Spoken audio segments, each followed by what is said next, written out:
Thank you, Mr. President. I appreciate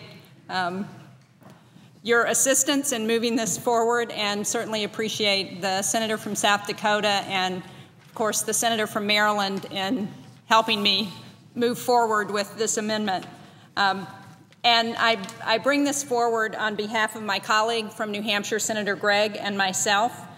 The Shaheen-Gregg Amendment would simply add to the menu of activities that can be included in the education core. It would include musicians and artists to promote arts and education. That, very simply, Mr. President, is the amendment. And I'd also like to speak briefly to the pending legislation S-277, the Serve America Act. And I want to begin by commending my colleagues, Senator Kennedy and Senator Hatch, for their leadership in working on this legislation and bringing it forward, and of course Senator Mikulski and Senator Enzi for their work in making sure that the discussion on this bill can go forward so that hopefully we can pass this legislation this week.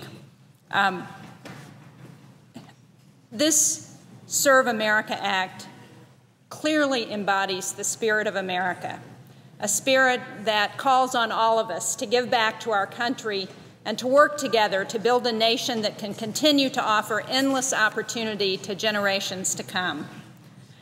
And this bill couldn't come at a more critical time in our nation's history.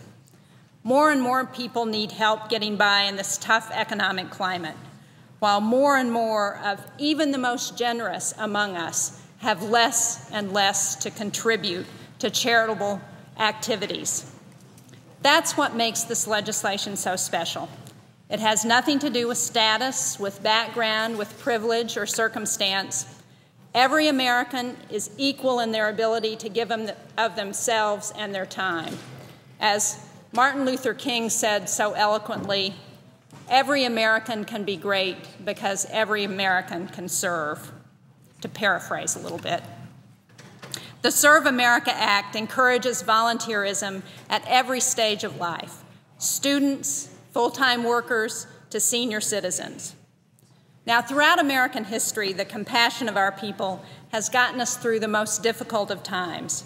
That spirit exists today in communities across America, and the Serve America Act taps into the strong desire of Americans to do their part to help our country recover and prosper.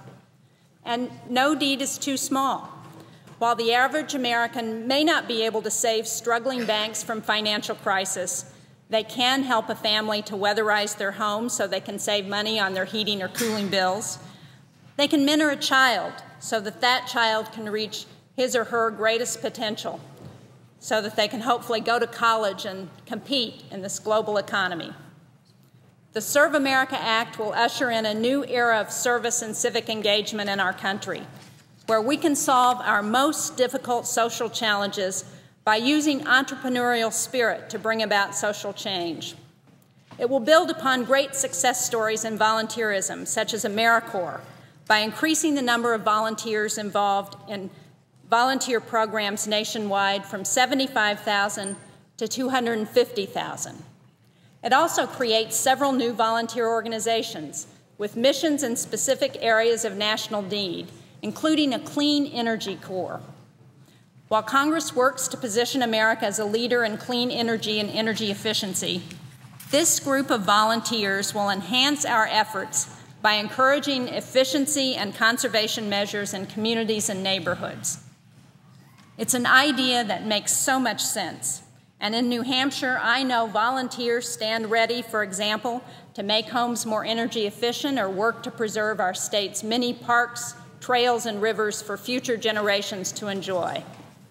You know, as governor of New Hampshire, I saw firsthand the difference that programs like AmeriCorps and other volunteer programs can make.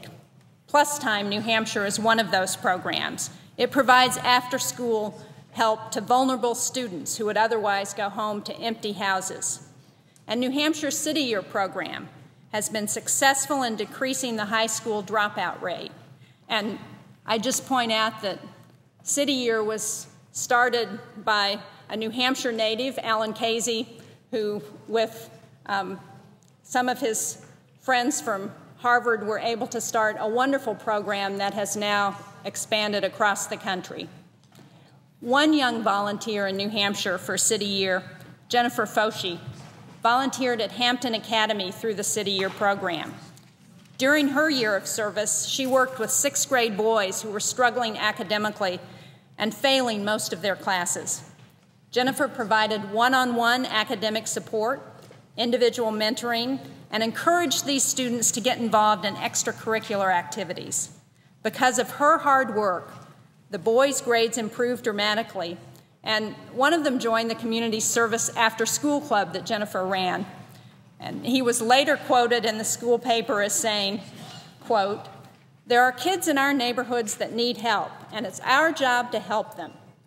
There couldn't be a better testament to the ripple effect of programs like City Year that are supported in this legislation, this effect that these programs have in our communities. Now, I've long been an advocate for national service because I've seen the power of these volunteers. Power not only to help those in need, but to empower citizens and strengthen communities. There is no question that the Serve America Act expands opportunities for all Americans to become involved in service in a wide range of areas of need. Today, this amendment I offer will further extend the work of that service corps by offering opportunities for skilled musicians and artists to expand educational opportunities, to promote greater community unity, and to bridge cultural divides through the use of music and arts engagement. The Serve America Act is so important to those in New Hampshire and across the country. I am very pleased and honored to join with Senators Kennedy and Hatch and Senator Mikulski to co-sponsor such an important piece of legislation that invests in new, innovative solutions to our nation's most persistent social problems. And I urge my colleagues to join me in support of the Serve America Act, and I hope they will also support the amendment that Senator Gregg and I are offering. Thank you, Mr. President. I yield the floor.